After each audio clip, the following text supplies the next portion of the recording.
تاکہ وہاں سے آپ کو بزنس اپرچونٹیز کریٹ ہوں، سستا تیل ملے، آپ کو اسٹریٹجک ڈیولپمنٹ میں، ملٹری اکوپمنٹ میں سہولت ملے، آپ کو گندم ملے سستی۔ اگر عمران خان، آپ مجھے بتائیں، میں پاکستانی قوم سے پوچھ رہا ہوں، اگر روس سے سستا تیل لا پاتے اس وقت تو کیا انہوں نے میاں والی میں کوئی پیٹرول پمپ لگانا تھا اس پیٹرول سے؟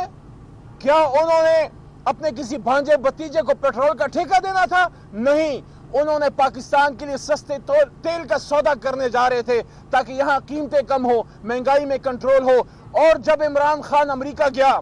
اور وہاں پہ یونائٹڈ نیشنز میں کھڑے ہو کے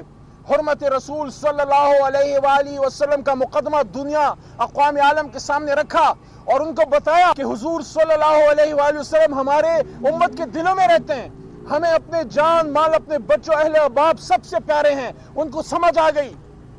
اور اسی لیے پھر 15 مارچ کو عالمی اینٹی اسلاموفوبیا ڈے اقوام متحدہ سے منظور کرا کے آئے اور دنیا سے انگیج کیا کہ اسلام امن کا مذہب ہے، اور وہاں پہ کھڑے ہو کے حرمت کی بات کی صلی اللہ علیہ وسلم کی اور ختم نبوت کی بات کی۔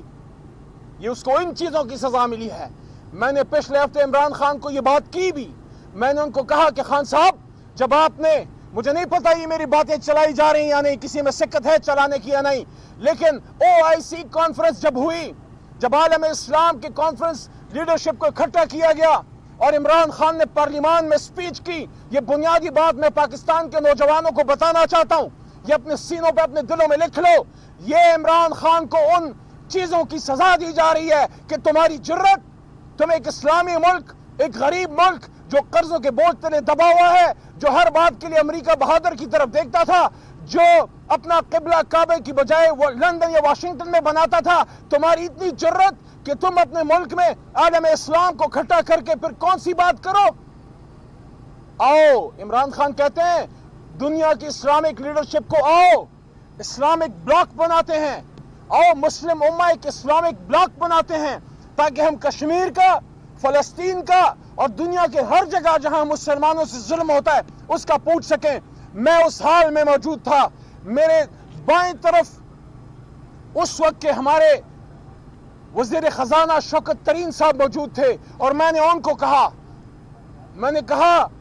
میرے دل میں کھٹکا لگ گیا ہے، میرے کان کھڑے ہو گئے۔ اس بات کے بعد شاید عالمی اسٹیبلشمنٹ عمران خان کو مزید اقتدار میں نہ چھوڑے، کیونکہ جب عالم اسلام کے اتحاد کی بات شاہ فیصل شہید نے کی، اس کے ساتھ کیا کیا؟ جب عالمی اسلام کے اتحاد کی بات بھٹو صاحب نے کی، اس کے ساتھ کیا کیا؟ ان کو صدام حسین بڑا پسند تھا، لیکن جب صدام حسین نے اللہ اکبر کا نعرہ لگایا تو اس کو عید الاضحیٰ کے دن پھانسی چڑھایا، اور جب یہ بات انور سادات نے کی تو اس کے ساتھ کیا کیا؟ اور جب یہ بات شاہ فیصل شہید کے ساتھی یاسر عرفات نے کی تو اس کے ساتھ کیا کیا؟ اور بڑا ان کا آنکھوں کا پیارا تھا، راج دلارا تھا، لیکن جب معمر قذافی نے عالم اسلام کے لیے بات کی تو اس کے ساتھ کیا کیا؟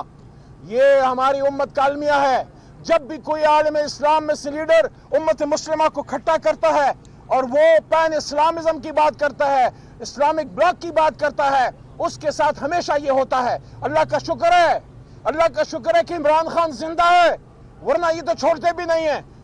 میں یہ کہتا ہوں کہ اللہ کے بعد 25 کروڑ عوام عمران خان کی زندگی کی ضمانت ہے، کوئی عمران خان کی طرف دیکھنے کی جرت بھی نہ کرے، کیونکہ عمران خان اور آپ کے بیچ میں 25 کروڑ عوام حائل ہیں۔ اس لیے ہم یہ کہتے ہیں ہوش کے ناخن لو، جتنی تباہی کرنی تھی کر لی، جتنا نقصان پہنچانا تھا پہنچا لیا، قوم اپنا فیصلہ سنا چکی ہے۔ 8 فروری کے دن قوم اپنا فیصلہ سنا چکی ہے، قوم عمران خان کے ساتھ ہے۔ اور جب رجیم چینج ہوا تھا، یہ اس وقت کے آرمی چیف اور اس وقت کے حساس اداروں کے سربراہوں اور پورے پاکستانی قوم کی اور ہماری اسٹیبلشمنٹ کی، سول ملٹری بیوروکریسی کی، جج صاحبان کی ذمہ داری تھی کہ عمران خان نے جب قوم کے لیے سٹینڈ لیا، عمران خان نے جب پاکستان کے لیے کہا کہ ایبسولوٹلی ناٹ، تو ان کو سب کو اپنے وزیر اعظم، عمران خان نہیں، وزیر اعظم پاکستان کے ہاتھ مضبوط کرنے چاہیے تھے، نہ کہ ڈونلڈ لو کی ایما پہ عمران خان کے اقتدار میں پیچھے سے خنجر جو ہے وہ گھونپ دیا گیا۔ اس لیے تو کہتے ہیں کہ طاق میں دشمن بھی تھا اور پشت پہ احباب بھی، تیر پہلا کس نے مارا، یہ کہانی پھر صحیح۔ انشاءاللہ یہ قوم ٹیپو سلطان کی تاریخ دہرانے نہیں دے گی۔ ایک ٹیپو سلطان کافی تھا شہید ہونے کے لیے، عمران خان زندہ رہے گا، باہر نکلے گا اور 25 کروڑ عوام کی لیڈرشپ کرے گا. اور یہ بات عمران خان کی طرف سے کہنا چاہتا ہوں آپ کو, عمران خان کو انتقامی سیاست میں بلیو نہیں کرتا.